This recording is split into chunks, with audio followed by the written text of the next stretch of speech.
আসসালামু আলাইকুম। আমাদের মুরগিগুলো বেশ কয়েকবারই বাচ্চা দিয়েছে। কিন্তু তেমন আমরা বাচ্চা টিকিয়ে রাখতে পারি নাই। তা বিলাই এবং বেজির কারণে তাই খাঁচায় বন্দি করে রেখেছি।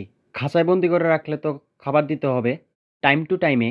তাই ফেলে দেওয়া বোতল দিয়ে আমি একটি খাবার পাত্র এবং একটি পানির পাত্র বানিয়েছিলাম। এগুলো বানানোর শেষে ইতিমধ্যে আমাদের হাঁসগুলো এসেছে। এগুলোকে খাবার দিলাম এবং খাবার দেওয়া শেষে আমি গরু ঘরে গেলাম এবং গিয়ে ঘরটাকে ভালোভাবে পরিষ্কার করতেছিলাম। আর হ্যাঁ, একটু অসুস্থ ছিলাম তাই অনেক দিন পরে ভিডিও নিয়ে আসছি। আমার জন্য দোয়া করবেন এবং আমাদের ফ্যামিলি এগ্রোর জন্য দোয়া করবেন।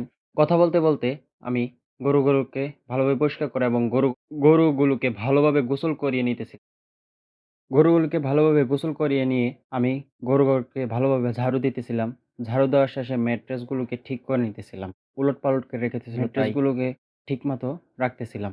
ম্যাট্রেসগুলোকে ভালোভাবে গুছিয়ে নিয়ে আমি গরুর জন্য খেরের কুঞ্জি থেকে খের নামাইতেছিলাম। খের নামানোর শেষে গরুকে খেরগুলো দিয়ে খৈল দিয়ে ভালোভাবে মেখে নিতেছিলাম। মাখানোর শেষে আমি আব্বুর কাছে চলে যাই। আমি এই ফার্মের কাজ করতেছিলাম আর আব্বু ওইখানে ঘাস কাটতেছিল।